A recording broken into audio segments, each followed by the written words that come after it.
അപ്പോൾ ഇത് സുരേഷ് ഏട്ടനാണ്. സുരേഷ് ഏട്ടനും ഉഷ ചേച്ചിയാണ് നമ്മളില്ലാത്തപ്പം വീട്ടിലെ അമ്മയുടെ ഓൾ ആൻഡ് ഓൾ. അപ്പോൾ ചെറുതായിട്ടൊരു മുട്ടയൊക്കെ പരിച്ച് 2 മീൻ കഷ്ണമൊക്കെ വെച്ച് അങ്ങനെ വളരെ കുഞ്ഞി ഒരു പൊതിച്ചോറാണ്.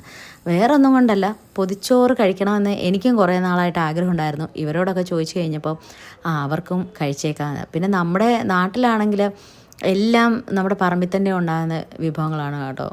ഏറെക്കുറെ എല്ലാം, കുറച്ചൊക്കെ പച്ചക്കറിയെ പുറത്ത് വാങ്ങിക്കാറുള്ളൂ. പിന്നെ ഓമയ്ക്ക അങ്ങനത്തെ ഇങ്ങനത്തെ സാധനങ്ങളൊക്കെ വെച്ചിട്ടാണ് കൂടുതലും. പിന്നെ പച്ചക്കറിയും അങ്ങനത്തെ പരിപാടികളും എല്ലാം ഉണ്ട്. അപ്പോൾ പൊതിച്ചോറ് പൊതിയാൻ പറഞ്ഞപ്പം ചേച്ചിക്ക് ആകെപ്പാടെ ഒരു അങ്കലാപ്പ്.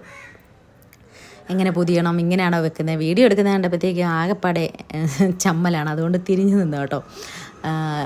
പുള്ളിക്കാരി അതെല്ലാം പൊതിഞ്ഞ് കഴിഞ്ഞപ്പോഴത്തേക്ക് ഞാൻ പറഞ്ഞു ഒരെണ്ണം പൊതിഞ്ഞ് കഴിഞ്ഞപ്പോൾ ഞാൻ പറഞ്ഞു എന്നാൽ ചേച്ചി ഒരു കാര്യം ചെയ്യും, ബാക്കി പരിപാടി നോക്കിയോ, ഞാൻ പൊതിഞ്ഞോളാം എന്ന് പറഞ്ഞു. പിന്നെ പൊതിച്ചോറ് പണ്ട് നമ്മൾ കാറ്ററിങ് ചെയ്തുകൊണ്ടിരുന്നതുകൊണ്ട് പൊതിച്ചോറ് പൊതിയാൻ പടപടപടയെന്ന് നമ്മൾ പൊതിയും നല്ല സ്പീഡിൽ തന്നെ. അപ്പോൾ ഒരു 4-5 പൊതി അങ്ങനെ കെട്ടി. അപ്പോൾ അമ്മ ഇത് വലിയ കാര്യമായിട്ടൊന്നും എടുത്തില്ല. ആ പിള്ളേരെന്തൊക്കെയോ കാണിക്കുന്നു, എന്നാലും കഴിച്ചേക്കാം എന്നൊക്കെയുള്ള രീതിയിലായിരുന്നത്.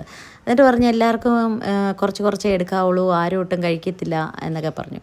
അപ്പോൾ എനിക്കറിയാം പൊതിച്ചോറല്ലേ, ഇതിങ്ങനെ എടുത്ത് വെച്ച് കഴിഞ്ഞാൽ പിന്നെ കഴിക്കാണ്ടിരിക്കുമോ, ഉറപ്പായിട്ടും കഴിക്കും. അങ്ങനെ പൊതിച്ചോറൊക്കെ കെട്ടി ഒരു 4-5 പൊതിച്ചോറ്. ഇതിനിടയ്ക്ക് അച്ഛൻ വന്നു. അപ്പോൾ പൊതിച്ചോറ് കെട്ടാനുള്ള സമയം കിട്ടിയില്ലായിരുന്നു. അതുകൊണ്ട് പിന്നെ അച്ഛൻ അങ്ങനെ കഴിച്ചിട്ട് ജോലിക്ക് പോകേണ്ടതുകൊണ്ട് പെട്ടെന്ന് അങ്ങനെ തന്നെ പോയി. അപ്പം അമ്മയുടെ മുഖത്ത് കാണാം ആ ഒരു സന്തോഷം. അമ്മയ്ക്ക് വയ്യാതൊക്കെ ഇരുന്നിട്ട് ഇപ്പോൾ ഓക്കെ ആയിട്ടിരിക്കുകയാണ്, വലിയ കുഴപ്പമൊന്നുമില്ല. അത് ചേച്ചി പറയുന്നത് എന്താണെന്ന് വെച്ചാൽ ചേച്ചിയുടെ 2ാമത്തെ മോൻ, അതായത് മൂത്ത മോന് 30 വയസ്സെന്താണ്ട്, 2ാമത്തെ മോൻ പ്രഗ്നൻ്റ് ആയിട്ടിരിക്കുമ്പോൾ എങ്ങാണ്ട് പൊതിച്ചോറ് കഴിച്ചാൽ പിന്നെ കഴിച്ചിട്ടേ ഇല്ലായിരുന്നു. സുരേഷ് ചേട്ടൻ്റെ സന്തോഷം കണ്ടോ. സുരേഷ് ചേട്ടൻ സ്കൂളിൽ പോകുന്ന സമയത്തെങ്ങാണ്ട് കഴിച്ചതാണെന്നാണ് പറഞ്ഞത് പൊതിച്ചോറ്. എന്തായാലും ചേച്ചി ഭയങ്കര സ്പീഡിലാണ് തുറന്നത് കേട്ടോ. വിശക്കുന്നു, അത്രയും നേരം വിശപ്പില്ലായിരുന്ന ആൾക്ക് പൊതി കണ്ടപ്പോഴത്തേക്കും പിന്നെ ഭയങ്കര വിശപ്പ്. സുരേഷ് ചേട്ടനൊന്നും വീഡിയോ എടുത്തൊന്നും അങ്ങനെ ഇതില്ലാത്തത് കൊണ്ട് ഞാനിതെന്താ ചെയ്യുന്നത്, കഴിക്കണോ എന്നൊക്കെ ഇങ്ങനെ ഇതടിച്ചിരിക്കുവാണ്. പതിയെ സ്ലോ മോഷനിൽ കഴിക്കണമെന്നൊക്കെ ചോദിച്ചുകൊണ്ടിരിക്കുകയാണ്. അടിപൊളിയായിരുന്നു കേട്ടോ, സൂപ്പറെന്ന് വെച്ച് കഴിഞ്ഞാൽ കിടുക്കനായിരുന്നു.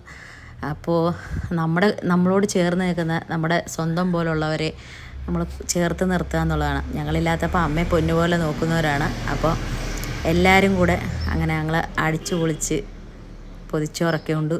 അപ്പോൾ ഇതെല്ലാം കഴിച്ച് കഴിഞ്ഞിട്ട് ചോദിക്കുകയാണ് ഇനി എപ്പോഴാണ്, ഇടയ്ക്കിടയ്ക്ക് വരുമോ ഇതുപോലത്തെ ഓരോ സർപ്രൈസ് ഞങ്ങൾക്ക് തരാൻ വേണ്ടി എന്ന് ചോദിച്ചുകൊണ്ടിരുന്ന് ചിരിക്കുകയാണ് സുരേഷ് ചേട്ടൻ.